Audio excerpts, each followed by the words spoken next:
Imagine que determinada mulher está grávida e ela não sabe quem é o pai da criança, ou até mesmo sabe quem é o pai, mas esse homem simplesmente sumiu no mundo. Essa mulher está pronta para parir e o seu atual companheiro propõe a ela assumir a paternidade daquela criança, registrá-la como sendo sua filha. Na realidade, aquela criança é filha biológica de um terceiro, mas aquele atual companheiro propõe a essa mulher registrar a criança como sendo sua filha. Nesse caso, estamos tratando da chamada adoção à brasileira. É uma prática relativamente comum no Brasil, em que se usa do chamado jeitinho brasileiro para tentar pular o processo de adoção. É um processo que tem toda uma formalidade legal, leva um tempo para acontecer, e aí determinadas pessoas, quando querem simplesmente evitar esse processo de adoção, elas registram um filho de terceiro como sendo filhos seus. Isso, no caso, é crime. É o crime previsto ali no artigo 242 do Código Penal. É o crime de parto suposto, supressão ou alteração de direito inerente ao estado civil de recém-nascido.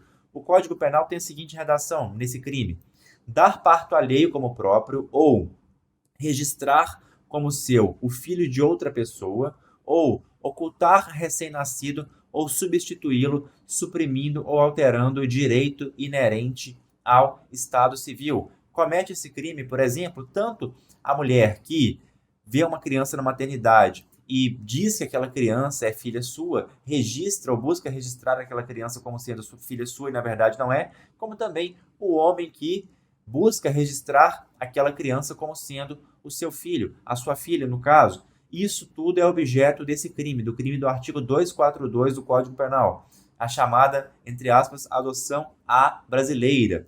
E esse crime tem uma pena que vai de reclusão de 2 a 6 anos. É um crime relativamente grave aí. Então, as pessoas desconhecem muitas vezes e acham que é normal fazer isso, acham que pode ser feito, simplesmente vai lá, eu quero assumir essa criança, vou registrar como se fosse filho meu e passa a ser. Na verdade, isso é crime, isso pode dar uma punição sim se for descoberto, e hoje há cada vez mais mecanismos para se descobrir isso aí, né? Exame de DNA, por exemplo. Claramente é fácil de descobrir isso aí e pode dar um sério problema para essa pessoa que eventualmente fizer isso aí. O parágrafo único trata o seguinte, o parágrafo único do artigo 242 do Código Penal. Se o crime é praticado por motivo de reconhecida nobreza, nós podemos tratar de uma pena menor aí que passa a ser de detenção de 1 a 2 anos, podendo o juiz deixar de aplicar a pena. Como assim?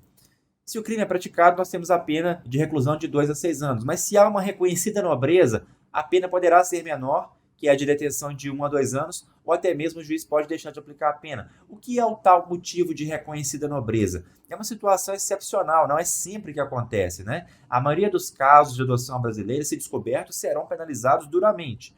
Agora, em situações excepcionais em que, por exemplo, aquele homem percebe que uma adolescente está pronta para parir e o pai desapareceu, aquela adolescente não tem nenhuma condição de criar aquela criança, aquele homem decide por altruísmo seu registrá-la como sendo sua filha para poder prover alimentos para aquela criança, prover ali aquilo que vai ser necessário para aquela criança sobreviver. Isso é um motivo de reconhecida nobreza, então o juiz pode aplicar uma pena menor ou até mesmo aplicar o chamado perdão judicial. Mas são situações excepcionais. A grande parte das situações não admitirá o reconhecimento desse motivo de nobreza, e aí a pessoa estará sujeita a uma pena de reclusão de 2 a 6 anos, como nós vimos aí. Então tenha muita atenção para isso, cuidado com esse crime, cuidado com essa situação, porque o procedimento correto a se fazer, quando se quer adotar alguém, é procurar a vara da infância e juventude por meio do seu advogado e ajuizar a chamada ação de adoção.